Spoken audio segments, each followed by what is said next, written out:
পশ্চিম এশিয়ার যুদ্ধ পরিস্থিতি যেন নতুন এক বিস্ফোরক মোড় নিল। ইরানের সর্বোচ্চ নেতা আয়াতোল্লাহ আলী খামেনেইয়ের জানের শেষের পর প্রতিশোধের আগুন জ্বলছে তেহরানে। আর সেই প্রেক্ষাপটে ইরানের বিপ্লবী গার্ড বাহিনী দাবি করেছে আমেরিকার শক্তিশালী রণতরী ইউএসএস আব্রাহাম লিঙ্কনকে 4টে ব্যালিস্টিক মিসাইল দিয়ে আঘাত করা হয়েছে। তবে এই হামলার বিষয় এখনো পর্যন্ত আমেরিকা বা ইসরায়েল কোনো আনুষ্ঠানিক স্বীকৃতি দেয়নি। পেন্টাগনও নীরব। ফলে প্রশ্ন উঠছে, আসলেই কি আমেরিকার অন্যতম শক্তিশালী বিমানবাহী রণতরী আঘাতপ্রাপ্ত হয়েছে, নাকি এটা মনস্তাত্ত্বিক যুদ্ধের অংশ? এই প্রতিবেদনে আমরা খুঁটিয়ে দেখব ইরানের দাবি কতটা বিশ্বাসযোগ্য, আমেরিকার অবস্থান কি, রণতরী আব্রাহাম লিঙ্কনের ক্ষমতা কতটা, এই হামলা সত্যি হলে তার আন্তর্জাতিক প্রভাব কি হতে পারে, আর পশ্চিম এশিয়ার যুদ্ধের আগুন কত দূর ছড়াতে পারে। ইরানের সর্বোচ্চ নেতা আয়াতোল্লাহ আলী খামেনেইয়ের হত্যার খবর সামনে আসার পর থেকেই উত্তেজনা এক প্রকার তুঙ্গে। ইরানের প্রেসিডেন্ট মাসুদ পেজেশকিয়ান এই হত্যাকে রাষ্ট্রীয় সন্ত্রাস বলে আখ্যা দেন। ইরানের সামরিক বাহিনী এবং বিপ্লবী গার্ড প্রতিশোধ নেবার অঙ্গীকার করে।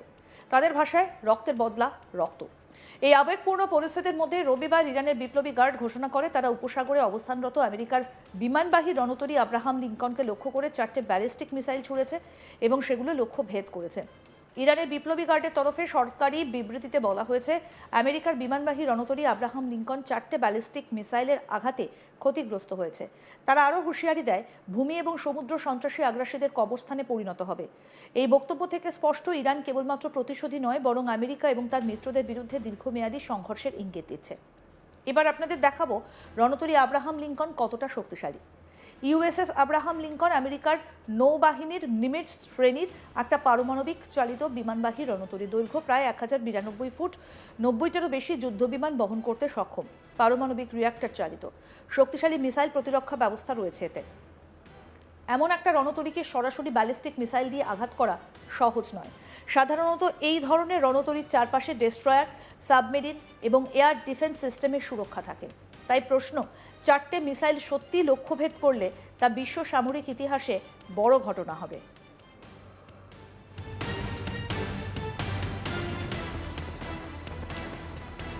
এই ঘটনার পরও আমেরিকার প্রতিরক্ষা দপ্তর বা পেন্টাগন আনুষ্ঠানিকভাবে কিছু বলেনি। নীরবতা অনেক সময় কৌশল হতে পারে, কারণ যুদ্ধ পরিস্থিতিতে তাৎক্ষণিক স্বীকারোক্তি বা অস্বীকার অনেক সময় আরও উত্তেজনা বাড়ায়। আবার এটাও হতে পারে ইরানের দাবি অতিরঞ্জিত এবং আমেরিকা সেটাকে গুরুত্ব না দিয়ে পরিস্থিতি ঠান্ডা রাখতে চাইছে। অন্যদিকে ইরানের পাল্টা হামলা ছড়িয়ে পড়েছে গোটা অঞ্চলে। ইরান কেবলমাত্র রণতরী লক্ষ্য করেনি, Qatar, Bahrain, Kuwait, Iraq, Oman, Saudi Arab, বিভিন্ন জায়গায় আমেরিকার বা মিত্র ঘাঁটি লক্ষ্য করে হামলার খবর এসেছে। তেল আভিভে ড্রোন এবং মিসাইল হামলা চালানো হয়েছে, যদিও ইসরায়েল জানিয়েছে বেশিরভাগই ভূপতিত করা হয়েছে। ইসরায়েলের প্রধানমন্ত্রী বেঞ্জামিন নেতানিয়াহু বলেছেন, আমরা আঘাত চালিয়ে যাব। অন্যদিকে আমেরিকান প্রেসিডেন্ট ডোনাল্ড ট্রাম্প ইরানকে আরও উত্তেজনা না বাড়ানোর সতর্কতা দিয়েছেন। এদিকে ইরান পাল্টা হামলা শুরু করতেই ফের নিজস্ব সোশ্যাল মিডিয়া ট্রুথ সোশ্যালে পোস্ট করেছেন আমেরিকান প্রেসিডেন্ট ডোনাল্ড ট্রাম্প। তিনি লেখেন, ইরান শুধু বলেছে যে তারা আজ খুব জোরে আঘাত হানবে, আগের চেয়েও জোরে। তবে তাদের এটা না করাই ভালো, কারণ যদি তারা তা করে তাহলে আমরা তাদের এমন জোরে আঘাত করব যা আগে কখনো দেখা যায়নি। জাতিসংঘ জরুরি বৈঠক ডেকেছে, চীন সামরিক অভিযান বন্ধের আহ্বান জানিয়েছে, ইউরোপীয় দেশগুলো উদ্বেগ প্রকাশ করেছে, বিশ্ববাজারে তেলের দাম ইতিমধ্যেই বাড়তে শুরু করেছে, উপসাগরীয় অঞ্চলে বাণিজ্যিক জাহাজ চলাচলও ঝুঁকির মুখে। সবথেকে বড় প্রশ্ন, রণতরী কি সত্যিই ডুবেছে? এখনো পর্যন্ত কোনো স্যাটেলাইট ছবি বা স্বাধীন সূত্রে তার প্রমাণ পাওয়া যায়নি। যদি সত্যি একটা মার্কিন বিমানবাহী রণতরী ডুবে যায়, তাহলে তা দ্বিতীয় বিশ্বযুদ্ধের পর সবথেকে বড় সামরিক আঘাত হবে আমেরিকার জন্য। এর ফল হতে পারে পূর্ণাঙ্গ আমেরিকার সামরিক প্রতিশোধ, উপসাগরে বৃহৎ আকারের যুদ্ধ, বিশ্বের জ্বালানি সংকট, শেয়ার বাজারে ধস, মনস্তাত্ত্বিক যুদ্ধের সম্ভাবনা। অনেক বিশেষজ্ঞ মনে করছেন ইরানের এই দাবি মনস্তাত্ত্বিক যুদ্ধের অংশও হতে পারে। যুদ্ধক্ষেত্রে তথ্যযুদ্ধ অর্থাৎ ইনফরমেশন ওয়ারফেয়ার এখন বড় অস্ত্র। শত্রুপক্ষের মনোবল ভাঙা, নিজের দেশের মানুষকে উজ্জীবিত করা, এই সবই উদ্দেশ্য হতে পারে। পরিস্থিতি এখন অত্যন্ত স্পর্শকাতর। আমেরিকা কি আনুষ্ঠানিকভাবে হামলা স্বীকার করবে? ইসরায়েল কি আরও বড় আকারে আঘাত হানবে? উপসাগরীয় দেশগুলো কি সরাসরি যুদ্ধে জড়াবে? এই প্রশ্নগুলোর উত্তরই নির্ধারণ করবে যুদ্ধ কতদূর গড়াবে। খামেনেইয়ের মৃত্যুর প্রতিশোধ হিসেবে ইরানের দাবি, আমেরিকার রণতরী আব্রাহাম লিঙ্কনে 4টে ব্যালিস্টিক মিসাইল আঘাত করেছে, বিশ্ব রাজনীতিকে নাড়িয়ে দিয়েছে। তবে এখনও পর্যন্ত এই দাবির স্বাধীন প্রমাণ মেলেনি। একদিকে প্রতিশোধের হুমকি, অন্যদিকে আমেরিকার নীরবতা। সব মিলিয়ে পরিস্থিতি অগ্নিগর্ভ। যদি সত্যি এই হামলা সফল হয়ে থাকে তাহলে তা বিশ্ব সামরিক শক্তির ভারসাম্যে বড় পরিবর্তন আনতে পারে। আর যদি এটা তথ্যযুদ্ধের অংশ হয় তাহলে তা সমানভাবে বিপজ্জনক, কারণ ভুল বোঝাবুঝি থেকেই বড় যুদ্ধের সূত্রপাত হতে পারে। এখন গোটা বিশ্ব তাকিয়ে আছে উপসাগরের দিকে, কারণ এখানকার একটা বিস্ফোরণই বিশ্ব অর্থনীতি, জ্বালানি বাজার এবং আন্তর্জাতিক কূটনীতিকে আমূল বদলে দিতে পারে।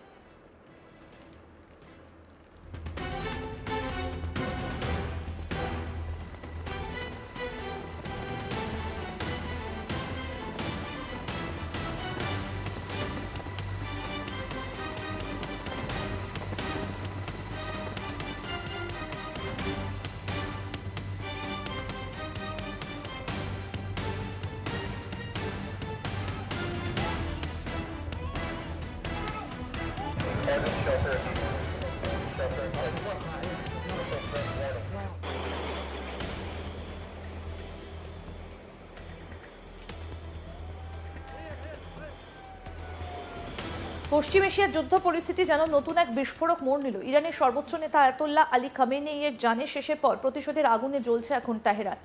আর এই প্রেক্ষাপটে ইরানের বিপ্লবী গার্ড বাহিনী দাবি করেছে আমেরিকার শক্তিশালী রণতরী ইউএসএস আব্রাহাম লিঙ্কনকে 4টে ব্যালিস্টিক মিসাইল দিয়ে আঘাত করা হয়েছে। তবে এই হামলার বিষয়ে এখনও পর্যন্ত আমেরিকা বা ইসরায়েল কেউই আনুষ্ঠানিকভাবে কোনো স্বীকৃতি দেয়নি। পেন্টাগনও নীরব। ফলে প্রশ্ন উঠছে, আসলেই কি আমেরিকার অন্যতম শক্তিশালী বিমানবাহী রণতরী আঘাতপ্রাপ্ত হয়েছে, নাকি এটা মনস্তাত্ত্বিক যুদ্ধের একটা অংশ? ইরানের দাবি কতটা বিশ্বাসযোগ্য? আমেরিকার অবস্থান কি? রণতরী আব্রাহাম লিঙ্কনের ক্ষমতা কতটা? এই হামলা সত্যি হলে তার আন্তর্জাতিক প্রভাব কি হতে পারে? আর পশ্চিম এশিয়ায় যুদ্ধের আগুন কতদূর ছড়াতে পারে? ইরানের সর্বোচ্চ নেতা আয়াতুল্লাহ আলী খামেনেইয়ের হত্যার খবর সামনে আসার পর থেকেই উত্তেজনা তুঙ্গে। ইরানের প্রেসিডেন্ট মাসুদ পেজেশকিয়ান এই হত্যাকে রাষ্ট্রীয় সন্ত্রাস বলে আখ্যা দেন। ইরানের সামরিক বাহিনী বিপ্লবী গার্ড প্রতিশোধ নেবার অঙ্গীকার করে। তাদের ভাষায় রক্তের বদলা রক্ত। এই আবেগপূর্ণ পরিস্থিতির মধ্যে রবিবার ইরানের বিপ্লবী গার্ড ঘোষণা করে তারা উপসাগরে অবস্থানরত আমেরিকার বিমানবাহী রণতরী আব্রাহাম লিঙ্কনকে লক্ষ্য করে 4টে ব্যালিস্টিক মিসাইল ছুড়েছে এবং সেগুলো লক্ষ্যভেদও করেছে। ইরানের বিপ্লবী গার্ডের তরফে সরকারি বিবৃতিতে বলা হয়েছে, আমেরিকার বিমানবাহী রণতরী আব্রাহাম লিঙ্কন 4টে ব্যালিস্টিক মিসাইলের আঘাতে ক্ষতিগ্রস্ত হয়েছে। তারা আরও হুঁশিয়ারি দেয়, ভূমি এবং সমুদ্র সন্ত্রাসী আগ্রাসীদের কবরস্থানে পরিণত হবে। এই বক্তব্য থেকে স্পষ্ট, ইরান কেবলমাত্র প্রতিশোধ নয়, বরং আমেরিকা এবং তার মিত্রদের বিরুদ্ধে দীর্ঘমেয়াদী সংঘর্ষের ইঙ্গিত দিচ্ছে। আব্রাহাম লিঙ্কন কতটা শক্তিশালী আসুন আপনাদেরকে আরেকবার বলি। ইউএসএস আব্রাহাম লিঙ্কন আমেরিকার নৌবাহিনীর নিমিটজ শ্রেণীর একটা পারমাণবিক চালিত বিমানবাহী রণতরী। দৈর্ঘ্যে 1092 ফুট, 90টারও বেশি যুদ্ধ বিমান বহন করতে সক্ষম, পারমাণবিক রিঅ্যাক্টর চালিত শক্তিশালী মিসাইল প্রতিরক্ষা ব্যবস্থা এর রয়েছে। এমন একটা রণতরীকে সরাসরি ব্যালিস্টিক মিসাইল দিয়ে আঘাত করা সহজ নয়। আরও আপডেট পেতে দেখতে থাকুন আজ তাক বাংলা। সাবস্ক্রাইব করুন, নোটিফিকেশন পেতে বেল বাটন অপশন প্রেস করুন।